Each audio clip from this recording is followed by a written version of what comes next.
Guarantee card है कि हम काम के लिए आए थे, हम काम की राजनीति करेंगे और हम काम के लिए काम आपका जो गारंटी कार्ड वालों के लिए काम करेंगे।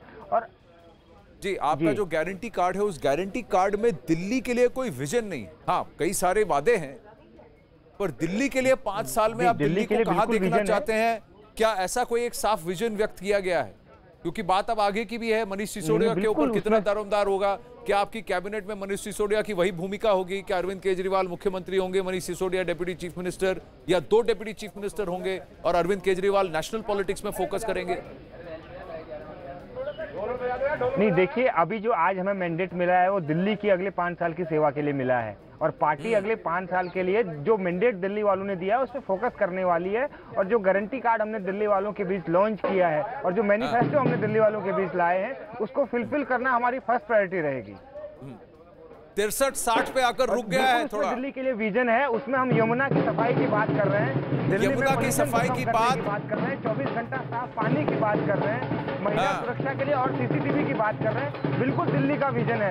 यमुना की बात आपने 2015 में की थी, सीसीटीवी की बात आपने 2015 में की थी, कई सारे वादे 2015 के अभी आपने फिर दोहराए हैं। ये भी आरोप लगेंगे, चुनौतियां बढ़ेंगी, लेकिन सबसे बड़ी बात, हरीश खुराना, एक बात बताइए, बीजेपी के लिए इससे बड़ी बात क्या हो सकती है कि इतना दमखम लगाने के बाद भी आप सिंगल डिजिट में हैं? 63-60 पर आंकड़ा स्टेबलाइज होता हुआ दिख रहा है, यही अंतिम आंकड़ा लग रहा है अब। आनंद भाई, आप अगर वोट परसेंटेज देखो तो 2003 के बाद, 2003 में जब चुनाव हुए थे उसके बाद सबसे ज्यादा मार्जिन है विधानसभा वाइज, अगर देखा जाए तो।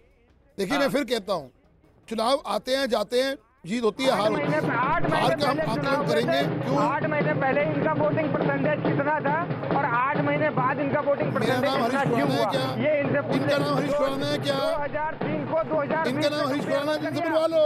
समझ गया आपकी बात खुराना जी, मैं यही सवाल पूछूंगा, रुकिए, उनको अपनी बात कहने दीजिए। आप 2003 को क्यों देख रहे हैं? मैं आप 2013 के आपके आंकड़े देखिए, 2014 के आपके लोकसभा के आंकड़े देखिए, और 2019 के आपके जो लोकसभा का टर्नआउट है, उसके बेसिस पे तो आपको 65 सीटें मिलनी चाहिए थी। 6 महीने में 18%, आम आदमी पार्टी को 22% मिला था उस वक्त लोकसभा 2019 में, अगर मुझे ज्ञात हो तो।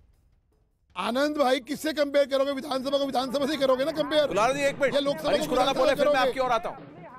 अरे पहले इनसे बुलवा लो ना भाई, इनका नाम हरीश खुराना है, इनसे बुलवा लो हरीश खुराना को।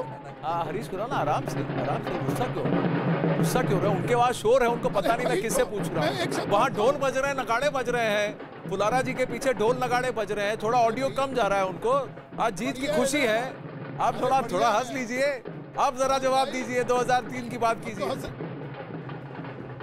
आनंद भाई, मैं यही तो कह रहा हूँ कि 2003 खुराना जी बोल रहे हैं, चुनावों के बाद 2008 का चुनाव ले लीजिए या 13 का ले लीजिए, 15 का ले लीजिए, सबसे ज्यादा जो यार विजय फुलारा जी, एक मिनट, खुराना जी बोल रहे, फिर तर्क करते हैं, रुकिए। तो मेरा कहना यह है कि विधानसभा को विधानसभा से कंपेयर करोगे तो सबसे ज्यादा मार्जिन इस वक्त भारतीय जनता पार्टी का इस बार आया है। अब उसके बावजूद हम 7 सीटों पे आए हैं, तो इसका आकलन किया जाएगा। और निश्चित तौर के ऊपर इतना अहंकार अच्छा नहीं है आम आदमी इसका नहीं, इसका कोई आकलन नहीं है। मैं अहंकार किसका है ये पूछना जरूरी है। हरीश खुराना, देखिए, अगर 2000 लोकसभा 2019 की बात करें तो आपके तो 65 सीटें होनी चाहिए थी, और यहां पर आपको मान के चलना चाहिए था कि ये 2 वे फाइट है, बीजेपी बनाम आम आदमी पार्टी। और मान लीजिए आप ये भी मानेंगे कि आप चुनाव के दंगल में, चुनाव के मैदान में देर से उतरे, अखाड़े में देर से उतरे, आप 2 महीना काफी है। आनंद भाई, मैं फिर कहता हूं, हमारे लिए तीनों इंपॉर्टेंट थे। अब आप राष्ट्रीय पार्टी जो सबसे ऑपोजिशन पार्टी है कांग्रेस, उसको आप नकार नहीं सकते हो बॉस। आप जितना मर्जी कर लीजिए, आज की डेट में कांग्रेस का अस्तित्व है, ऐसा नहीं है। हम तो नहीं कहते अस्तित्व खत्म हो गया, लेकिन अगर वो 4% पे रह जाए और हम भारतीय जनता पार्टी 39-40% पे आए, तो आप उसको भाजपा की जीत हुई थी, 43%। उसके अंदर मदन लाल खुराना साहब, उसके बाद साहिब सिंह वर्मा साहब, सुषमा स्वराज जी, सब तीनों चीफ मिनिस्टर उसी 5 साल के अंदर हो गए। सन 98 से लेके आज 2020 है। आप एमसीडीज के इलेक्शन जीतते हैं, आप केंद्र की सीटें लेते हैं।